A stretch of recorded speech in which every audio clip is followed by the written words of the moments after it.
afraid of the dark.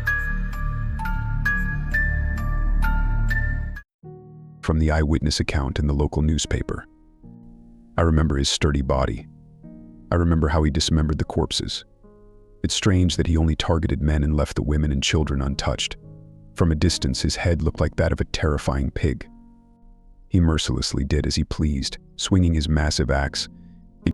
The Netherlands, Giethoorn village, 1910. Jacob and Oscar were best friends, both around 20 years old.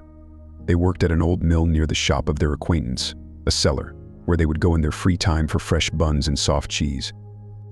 The sun was scorching that day in the Dutch Venice, causing half of the staff to lounge in the shade instead of working.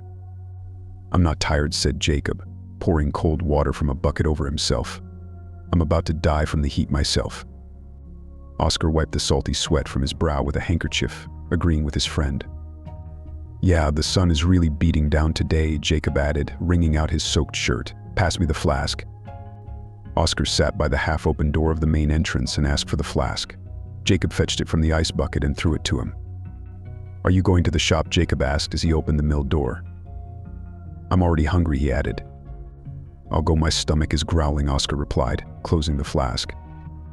The two friends crossed a small field and approached a post where a horse-drawn carriage was tied.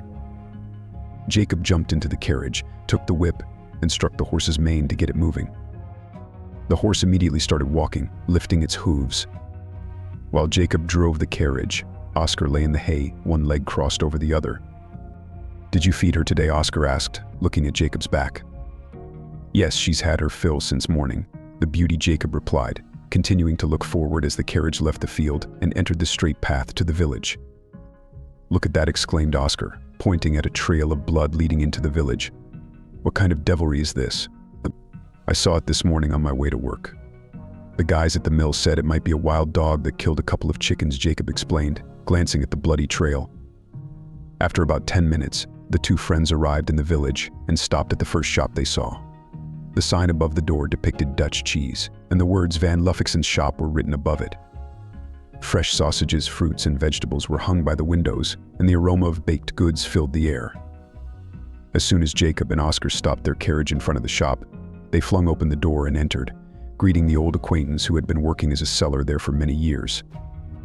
The old man didn't look frail or hunched over. Instead, he had strong hands, likely from his years of working as a blacksmith on a farm.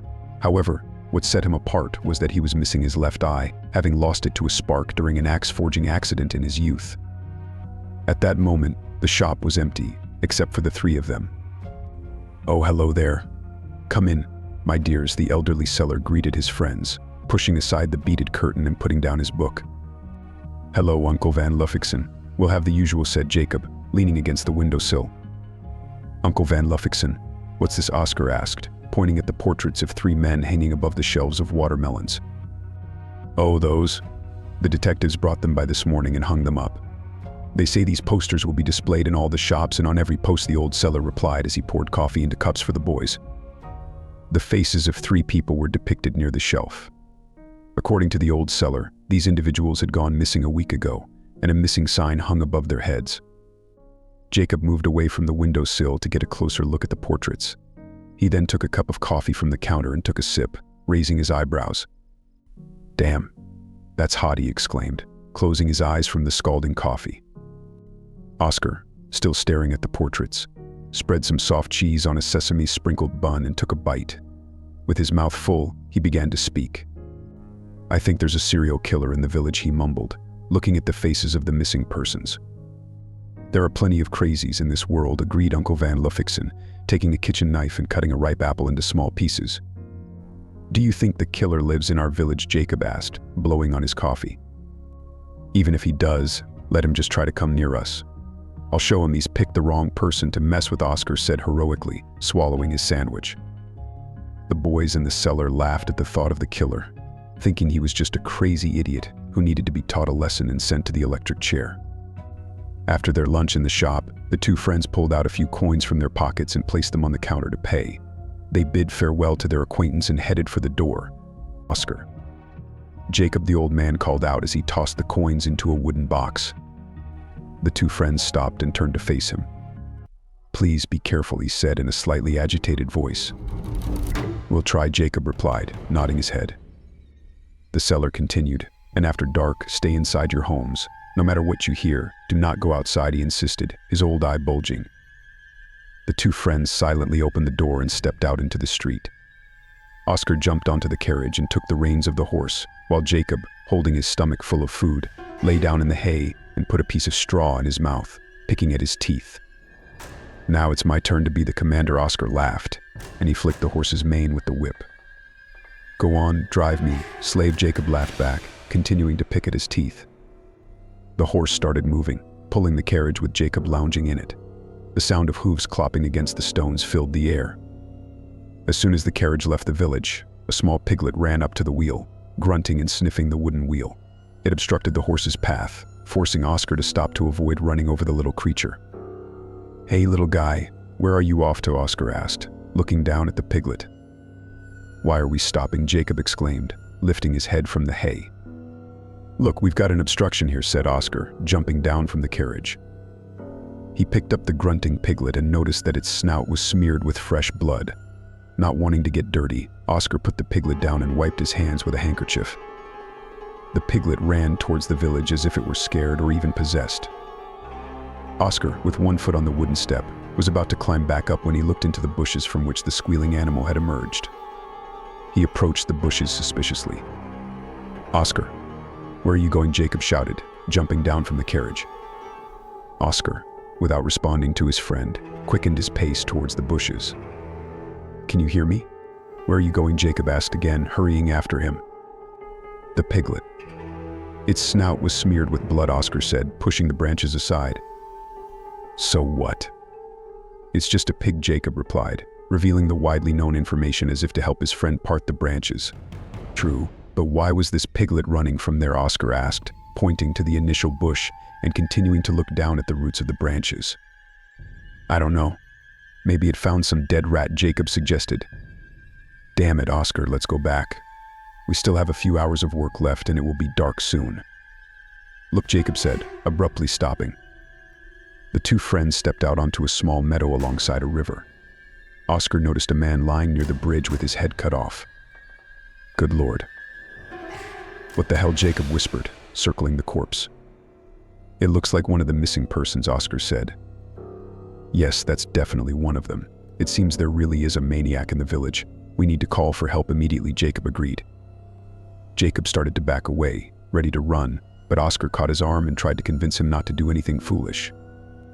Wait, we can't call for help, Oscar insisted, not letting go of his friend's sleeve. What do you mean we can't call for help? What about this poor guy? Jacob asked, glancing from Oscar to the corpse. There's nothing we can do for him now. And secondly, the killer might be watching us, Oscar explained, swallowing hard. So what do you suggest? Just leave him here, Jacob asked, feigning indifference. No. If the detectives can't catch the killer, we will. Remember, there's a reward for capturing any criminal, Oscar said. And what's your plan? I have an idea, Oscar said, letting go of his friend's arm. That evening, darkness enveloped the field where the mill stood. The stars shone brighter and clearer in the sky. The men who had finished their shift began bidding each other farewell, shaking hands. Oscar, Jacob, are you leaving? The workers asked, standing in the doorway. We'll be a little late. We still have to finish with the bags, Oscar replied, pretending to move a bag of flour. Usually you're the first ones to leave. Anyway, don't forget to lock up when you go, one of the workers said. Of course, Oscar replied. The men closed the door and headed to their carriages, and the sound of horse hooves gradually faded into the distance. Jacob tossed the bag aside and looked through a crack in the wall, watching the workers leave. Okay, it looks like they're all gone, he said, turning away from the crack. Are you ready? Oscar asked, lifting a board from the shelf. Ready. Damn, why do I have to be the victim?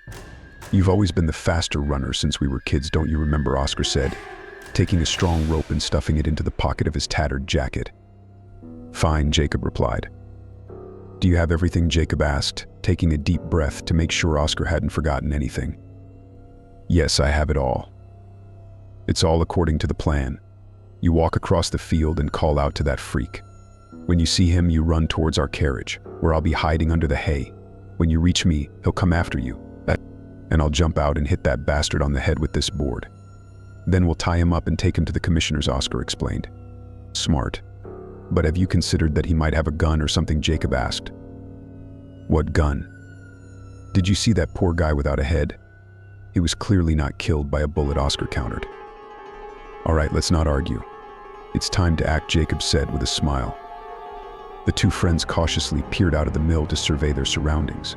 Seeing no one around, they stepped outside and closed the door. Lamps illuminated the area around the mill and the field, lighting up almost the entire space. Following their plan, they made their way towards the carriage with the tethered horse. Jacob ran a short distance from the carriage, and Oscar quickly hid in the hay with the wooden board. Jacob pretended to stumble near the carriage and started shouting across the field. "Hey, killer! Psycho! Come on! Where are you? Try to catch me, I'm right here," he yelled. "Hey, where are you? Come on, catch me if you can. I'll rip your balls out. Are you there? Are you scared? Or are you a coward?" Jacob continued, looking around but receiving no response to his taunts. "Damn. What a killer," Jacob muttered, lowering his voice. He walked back towards the carriage. "Oscar, you can come out. This son of a bitch was scared of me and didn't dare to chase me," Jacob said as he approached the carriage. "Come on, get out. Are you asleep?" "The trap is off," Jacob said as he began to scoop the hay off Oscar with his hands.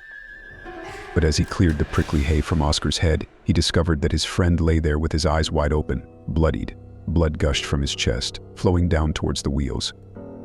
The killer had inflicted more than 40 sharp blade wounds on Oscar's body. Dying, Oscar couldn't utter a single word. "Devil. What the hell?" Jacob exclaimed, taking a step back in disbelief. He stumbled and fell to the ground, and as he started to crawl away, the killer's shadow appeared from under the horse. Jacob noticed the maniac slowly approaching him. The killer revealed himself in full a pig mask on his head, a checked shirt buttoned up, and a smock made of oilcloth draped over his clothes. The maniac, wearing heavy boots, took a swing with his axe, aiming for Jacob's head. Jacob managed to dodge the sharp blade and crawl through the carriage. The killer then gripped the axe with both hands and swung it wildly, missing Jacob. Jacob punched the attacker's mask, trying to stun him. But the killer didn't yield, advancing on Jacob and receiving a series of blows. Jacob kicked the psychopath in the knee and finally managed to knock him to the ground. The killer dropped the axe, but Jacob sat on his waist and began to strangle him with his hands. The pig mask almost slid off the attacker's face. Gritting his teeth, Jacob tried to squeeze the fingers of his right hand around the killer's neck as tightly as he could. However, he couldn't maintain his grip. The maniac reached for the axe handle and struck Jacob's hand with the blade. Jacob screamed in pain and fell to his side, clutching his injured hand. The psychopath adjusted his mask and struck Jacob's legs with the axe, preventing him from escaping. Using his uninjured hand, Jacob slowly began to crawl away, and after a few seconds, the killer started walking slowly behind him. Jacob rolled onto his back, raising his hand in a pleading gesture, begging the killer not to murder him. Through the mask, Jacob glimpsed the missing left eye but said nothing. The killer swung the axe and struck Jacob's abdomen repeatedly. Then, lifting his leg, he stomped on Jacob's head with his boot. Jacob's head began to resemble a cracked egg. The maniac didn't stop there. He completely sliced open Jacob's abdomen, spilling his intestines, then cut his body in half and severed his head. Smiling cruelly, the maniac removed his pig mask and holding Jacob's hair, said, "I told you to stay inside your homes.